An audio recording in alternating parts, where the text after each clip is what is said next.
Hello everyone and welcome to this tutorial, and in this one I'll be showing you how to keep track of the pages you visit in your Django application.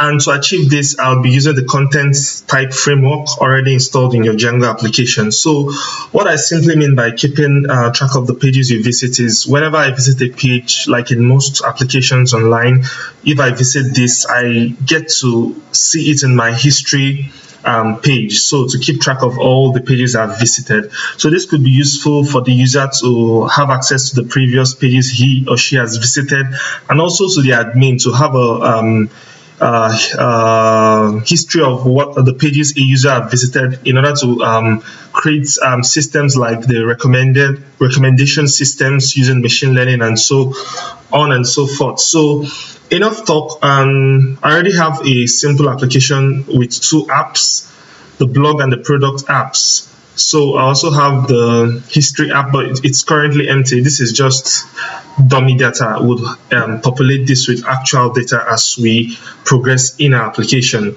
So let's head over to Visual Studio Code and create a model for this. So the model we're going to be creating is going to rely on the content type framework, like I mentioned. And if you check your settings.py, you could see the content type. You can see django.contrib.content is already installed in your Django application. So we'll be using some of the functionalities of this to actually create a simple app.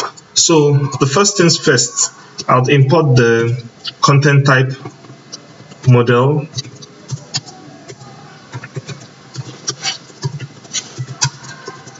This is the main model in the content type app. Then the next thing I'll import would be the generic foreign key.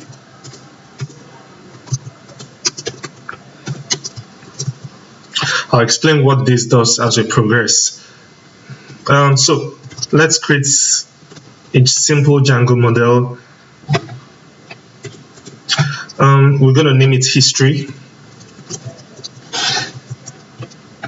The first field we're going to have is the content type field.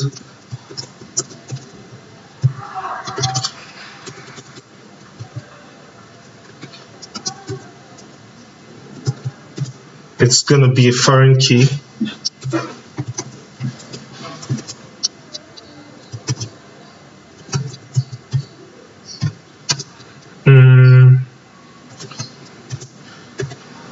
On delete, we'll set it to null.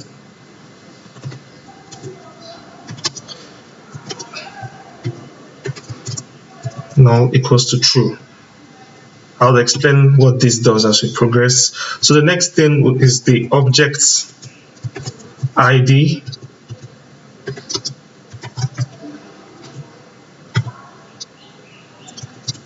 What's the positive integer field?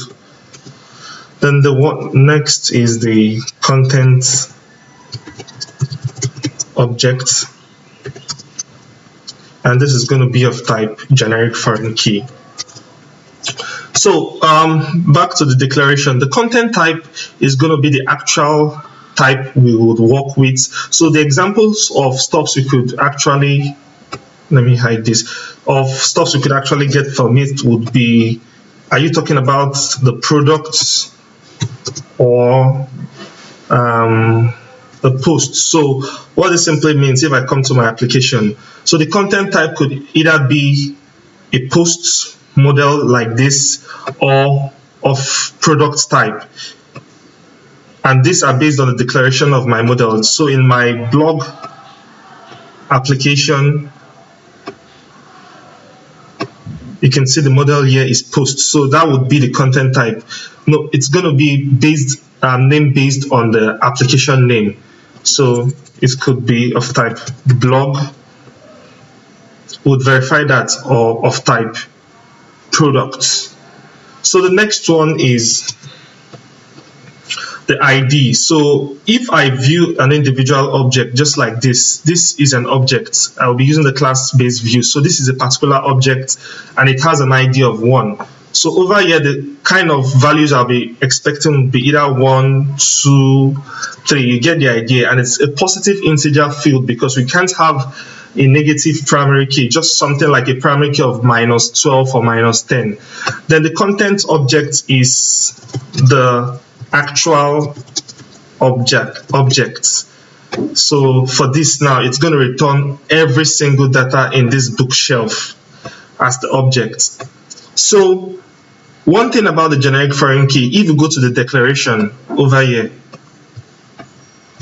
or before that, let me explain. The difference between a generic foreign key and a foreign key is that a foreign key has a one-to-one relationship between a model and another model. So it can point to only one model, just like this foreign key over here pointing to the content type model. But with a generic foreign key, I could either point to the post model or the product model, because for instance, if we go to our application here, I would want to store the object of a product object, and I'll also want to store a post object. You get the idea. So if you have other pages, you could have a newsletter object, an email object, and so on and so forth. So with generic foreign key, we can be able to store models of different types. You get the idea. So as we progress, you see what I actually mean by this.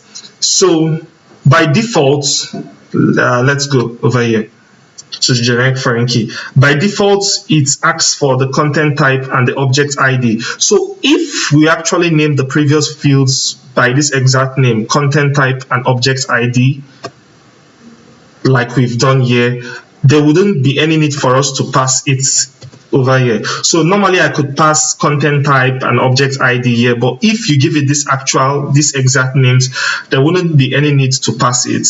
So the next thing is, let's just return self.content object. Then this is a simple history model, and we could also add the user that actually viewed it and the time he or she viewed it. So to do that, let me just quickly import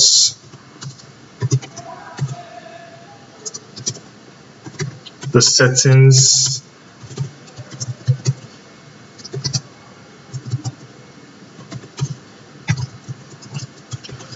User model. So we could simply just put the user over here. Oops.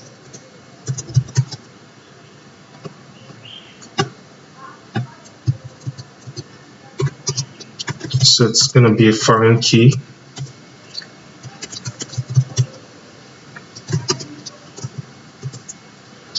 Then undelete models dot cascade. Yep.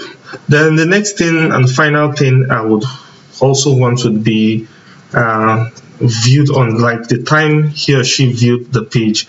So viewed on, and it's going to be a date time field.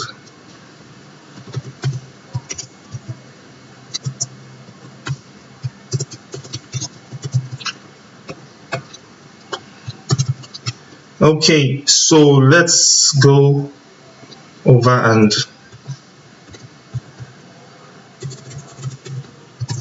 make migrations.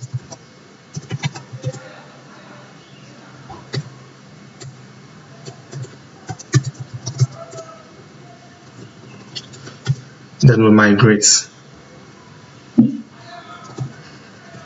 Once again, let's run the server and check if everything is working. So everything seems to be working. So yeah, and one thing to point about the content type model, like I earlier mentioned, so this is our application. You can see the content type application keeps track of the apps in your Django projects and also the models in those individual apps, and we'll be seeing how to utilize this to achieve what we want to achieve in this project. So now this is done, the next thing would be to go to our admin.py and add the model we just created to the admin.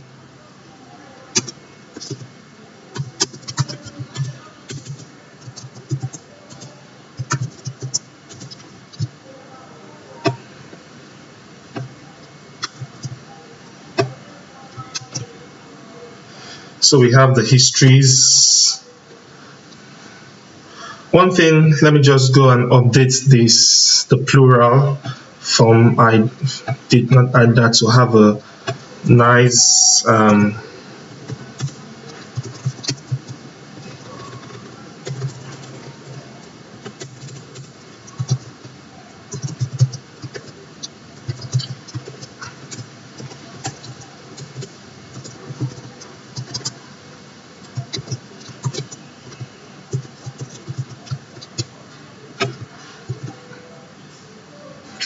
updated histories.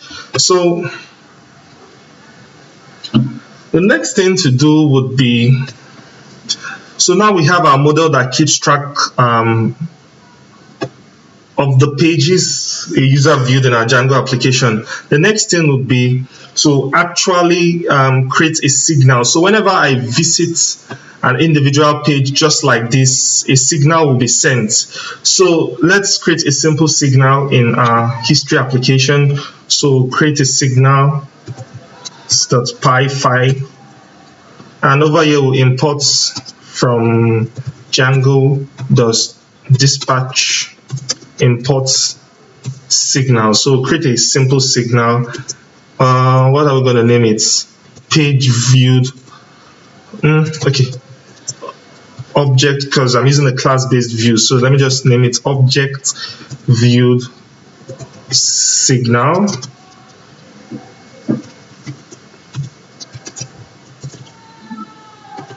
The providing argument would be instance, that's a particular instance of the object, and also the requests. I think we need those two.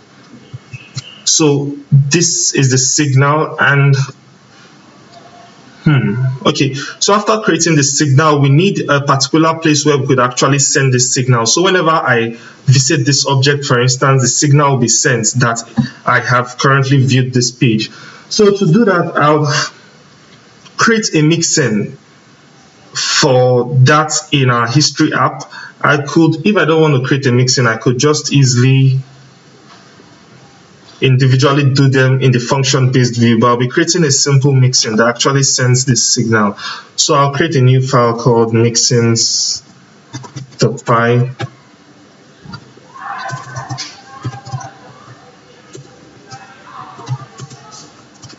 From the page, object viewed,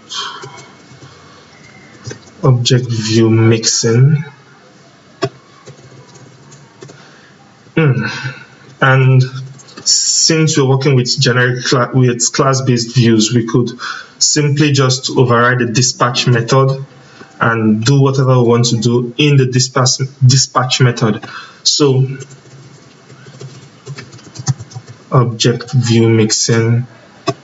So yeah, let's do this. So the thing we want to achieve here is to see if this page actually is an object. So if I view the page from my code, this is a particular object, while if I'm viewing something like this, this is a query set.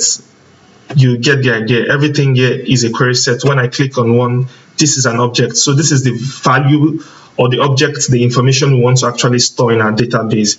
So if I head over here, I could just simply create a variable called instance and say self.getObject. And the reason why we have access to this is because this object view mixin will be added in a class-based views. So try, if this has an object, then you would equate it to instance. If it doesn't, so we'll say self.model does not exist. Is there an S does not exist? Then we'll say instance is equals to none. Then if we have the instance, the next thing would be to just say if instance is not none, then we can simply send the signal. So let me head over here and import the signal. So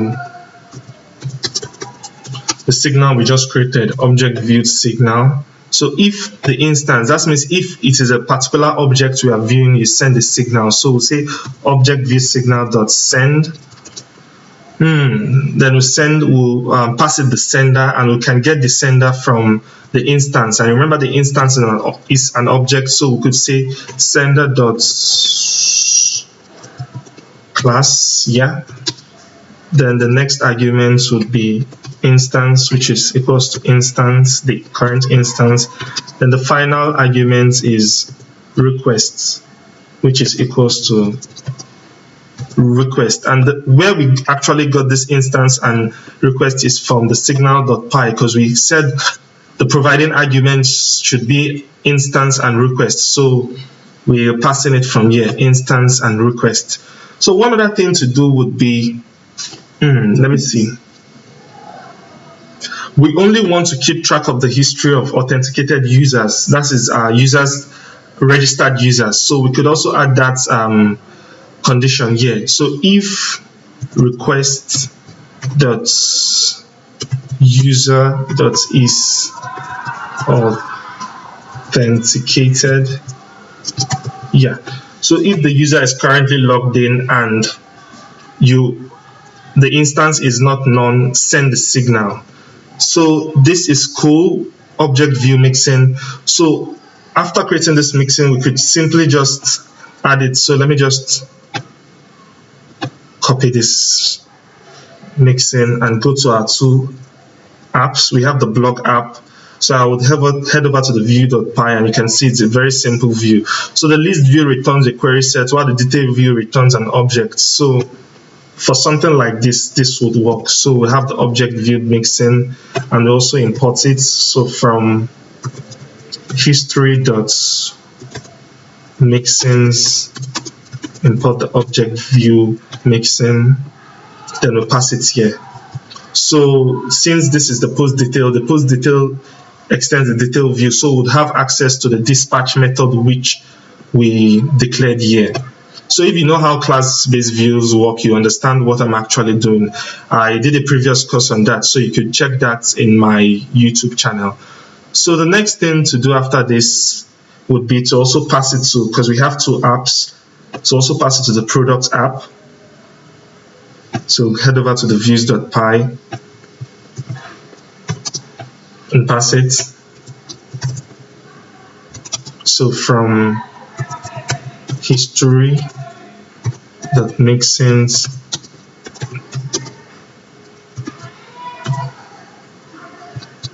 so let's check if our code is actually breaking. Let's refresh this.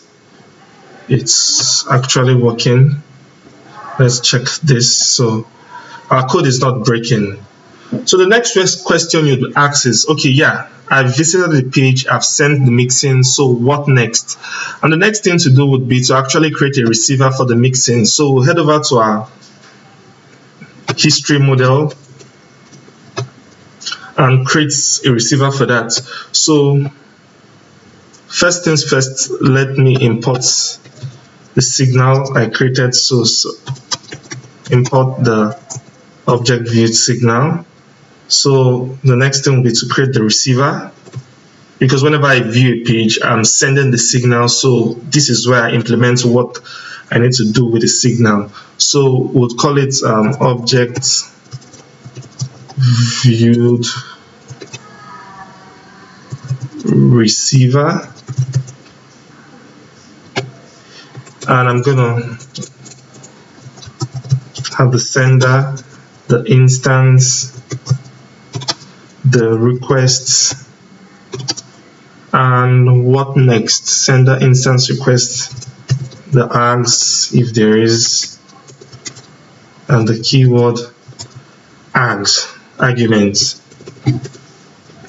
So what do I want to do when I receive the signal? And it's simple. I want to create a new history. So whenever I visit this page, a new history would be created. So Let's head over to this new history. Is that name okay? Whichever way. Okay, so new history would be history objects that's create. So what do we want to create? First thing, the user. So the user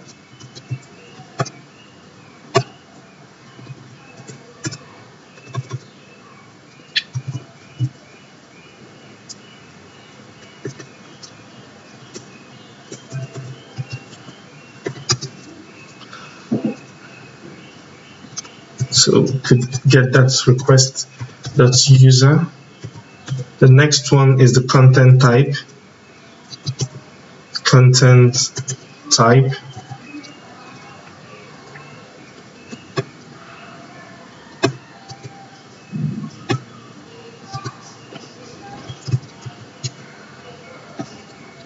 So the content type is, to get the content type, we'll just simply make use of the content type model.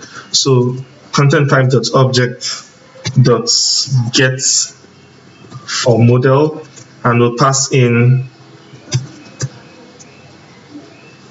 the instance.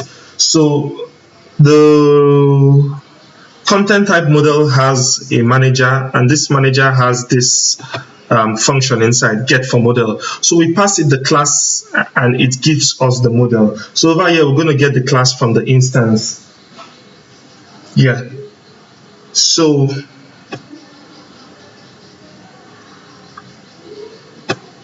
let me cross check.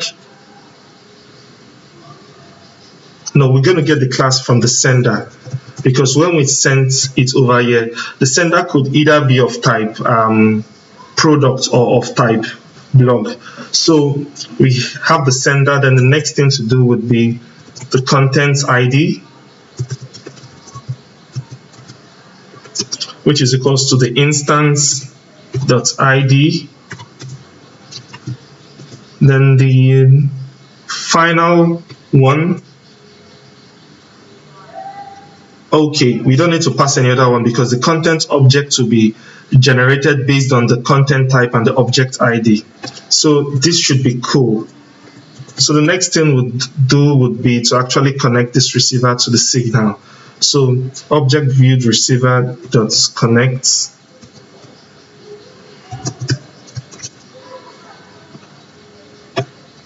We'll pass in this receiver we just created.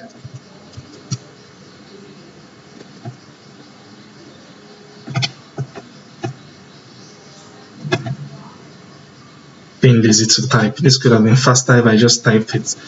So yeah. So what simply just happened is whenever I receive the signal, I would create a new history. Then I'm just connecting the signal over here. So let's see if this is actually working. So let me refresh this page. Oops, the application broke. So let's see. Function object has no attributes connect. I'm supposed to do object viewed signal connect. I'm supposed to connect the signal to the receiver. That was a simple mistake I made over here. Okay, content ID has invalid keyword argument for this function. Let's check over here first of all if any history has been created. Okay, no. So let's work on this. Content ID is an invalid keyword argument for this function.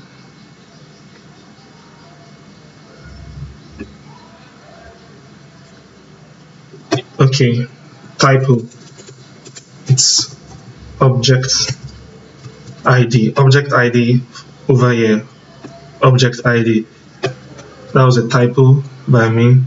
So, yep, let's see. So this is a particular object. So let's go over and refresh the histories model and see. Wow, this actually worked. So you have the bookshelf, and you can see the bookshelf over here. Okay. I have to return a string. So this is an object. So we could format this to be better, but let me just put something fast. Content type. Let's see. It needs a string.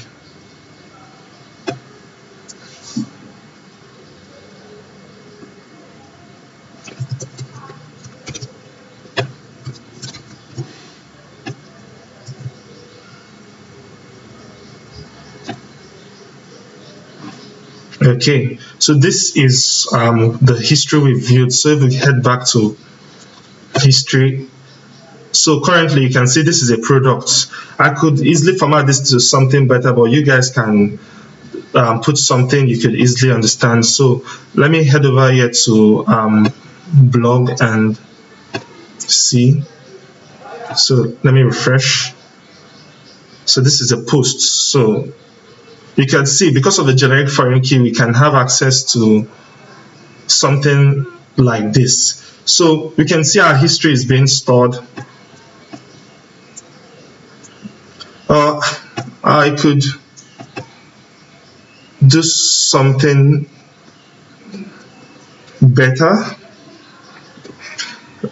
Let me just format this with something better.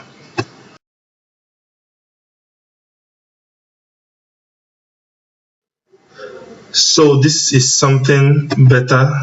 So we have the object and the time the user viewed. So this is it. So you can see the 2 pages I visited. So that's just the idea of this. So we can see our history is currently working because we visited 2 pages and you can see 2 histories. If I visit more, it adds them. So the next thing I would want to do would be to make this history page reflect the history of the current user. So let's head over to the, first of all, let me clear all this. So let's head over to the views.py of the history. So currently we've representing the page using the template view. So I'll just change it to the list view, then override the get query sets function.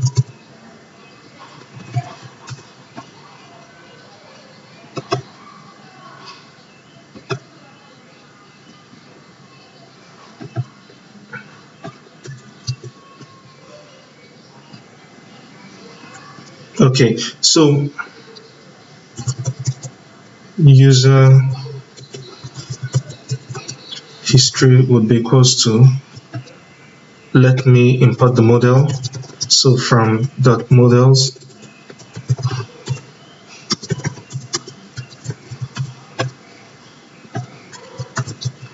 so history dot object dot filter, where the user is equals to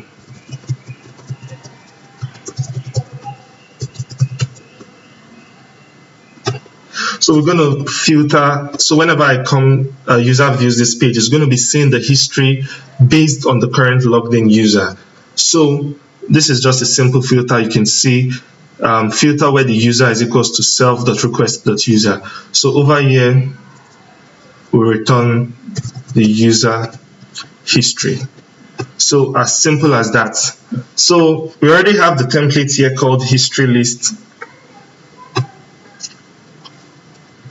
So the next thing to do would be to create a for loop. So for history and history list, copy this particular row.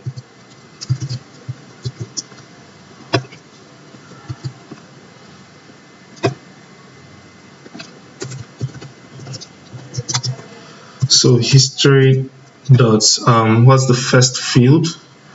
Do I remember that?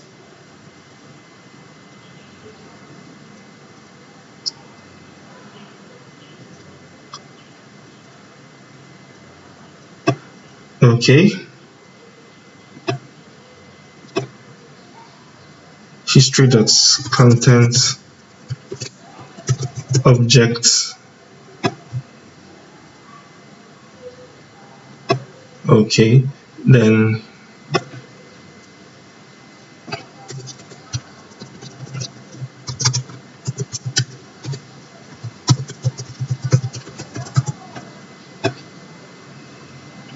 so that is that. Let me refresh.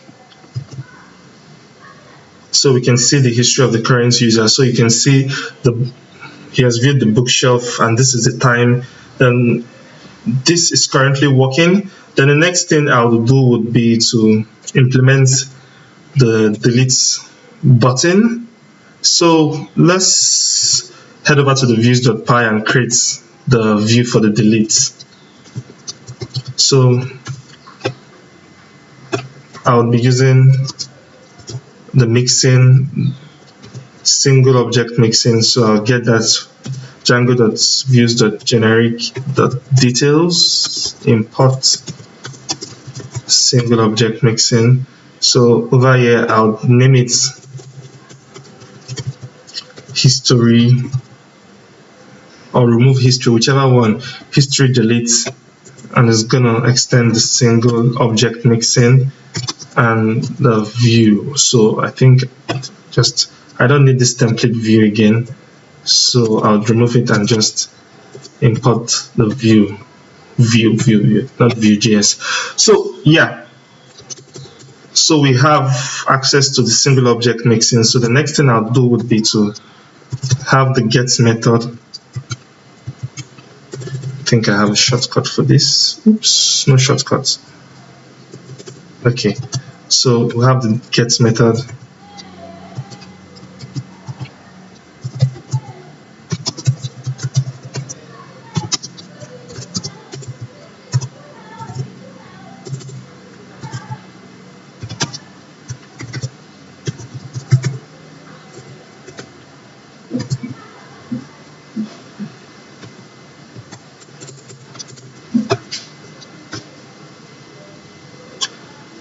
Okay, so we want to actually, whenever we click on this, it deletes that particular history. So now we have the get method and the single object mixing. We could simply get the objects. So we could say self.get object, since this is a detail view. So we have the object now. So we say obj.delete.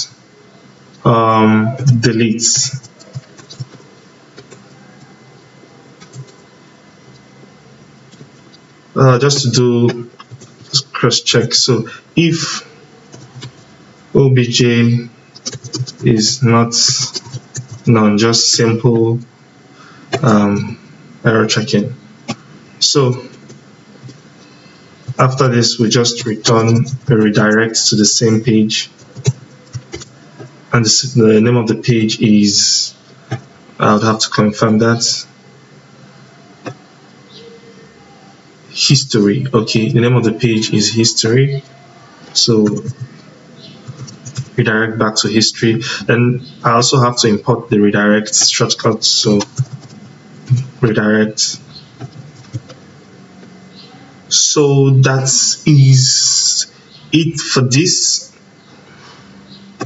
So let's check if this actually works. But before then, we have to add the URL in our URLs file. So go over here and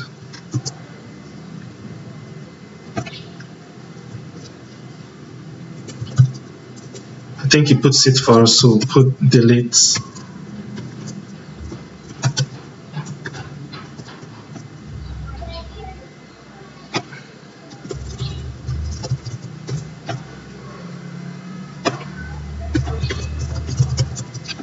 So I think history delete, yeah, so this is good to go. So in our history list, we just pass it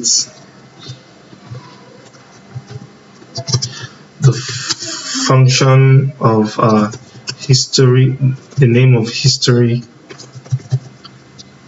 delete.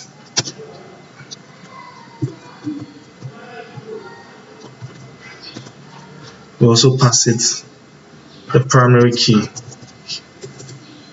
history.pk. So let's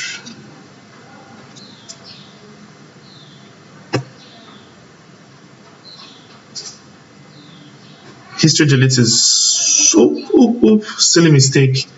I come over here and equals to history. So that's okay. Wow, voila, it's working. So let's just add more history. I know you are thinking this was real. Fake. So let's head over to history. So you can see I could easily manage my history from this. And if we check over here, it's updates. So this is just a simple way to actually keep track of your history in your application. So on the user end side, this could be good for going back to previous pages you visited, while on the administrator side, this kind of data could be used to create recommender system using machine learning and stuffs like that. So thank you very much for watching. I hope I covered most of the parts that you've been needing. And the new stuff to just keep note of is the content type framework. You could check the Django documentation for how to use this in depth. So thank you for watching.